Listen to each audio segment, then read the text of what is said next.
पापा का सर काम बंद है और हम लोग का स्कूल भी बंद है, तो सर अभी अगल बगल के सर कपड़े मिलते तो उसी से सर काम चला लेते हैं और खाने पीने की भी दिक्कत होती थी।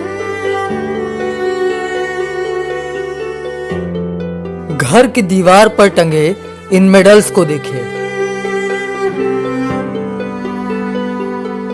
पीएम मोदी के संसदीय क्षेत्र वाराणसी में रहने वाली सोनाली कनौजिया ने ये मेडल्स कबड्डी प्रतियोगिता में जीते हैं। कबड्डी में अंडर 14 खेलने वाली सोनाली ने हाल ही में राष्ट्रीय कबड्डी प्रतियोगिता में भी कांस्य पदक जीता था। पदक तो कई मिले, शहर का नाम भी रोशन हुआ, पर वक्त बीता तो आ गया कोरोना। लॉकडाउन में पिता का काम बंद हुआ तो इस होनहार खिलाड़ी के परिवार के सामने खाने पीने के लाले पड़ गए। वक्त की मार ही है कि जिस सोनाली को विश्व मंच पर तिरंगा लहराना था, वो आज प्रेस थामकर आस पड़ोस में रहने वाले लोगों के कपड़े इस्त्री कर रही है।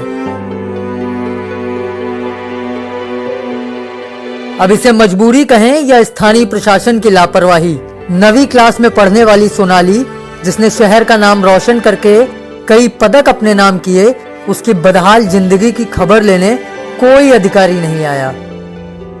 पापा का सर काम बंद है और हम लोग का स्कूल भी बंद है, तो सर अभी अगल बगल के सर कपड़े मिलते तो उसी से सर काम चला लेते हैं। कपड़ा प्रेस कर रही हैं सर, खाने पीने की भी दिक्कत होती थी। अभी प्रैक्टिस जारी है, कैसे कर रही हो दिनचर्या? ये सर सुबह सर करते हैं 4 बजे सर उठते हैं और रनिंग भी करते हैं अपना, और वार्म अप करके सर प्रैक्टिस कर लेते हैं अपना थोड़ा। सर बाकी काम भी प्रेस भी कर लेते हैं, पापा का हाथ भी बटा लेते हैं, पढ़ाई भी कर लेते हैं। हम लोग के खिलाड़ियों पर सर ध्यान दे और हम लोग भी देश के लिए सर गोल्ड मेडल लाना चाहते हैं।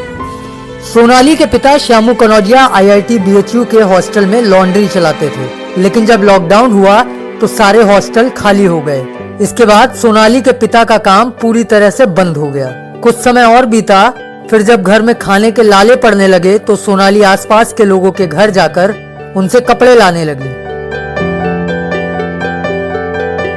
कभी विरोधियों को चित करने वाली सोनाली अब उन कपड़ों को घर में धुलकर प्रेस करती है और जो पैसा मिलता है उससे अपने परिवार को जिंदगी दे रही है।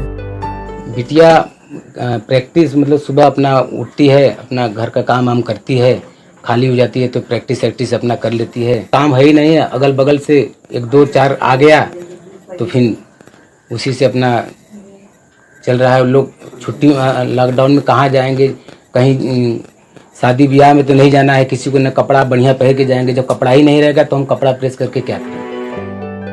अब इसे आप कोरोना का कहर कहें या लॉकडाउन के दौरान की बदइंतजामी, सवाल तो काशी के कंधे पर चढ़कर पीएम बने नरेंद्र मोदी से भी पूछना पड़ेगा। सवाल ये कि आखिर क्यों इस बेटी की योग्यता, प्रतिभा और क्षमता को कपड़ों के साथ धुलकर खत्म करने की कोशिश हो रही है। आखिर इस बिटिया की सुध लेने अब तक कोई क्यों नहीं पहुंचा। सवाल सूबे के मुख्यमंत्री से भी पूछना होगा कि इस बच्ची की बदहाली के लिए आखिर किसको जिम्मेदार ठहराया जाए। आखिर क्यों ऊंची उड़ान का सपना लेकर निकली देश की इस बेटी को अपनी कबड्डी प्रैक्टिस छोड़कर प्रेस थामने के लिए मजबूर होना पड़ा।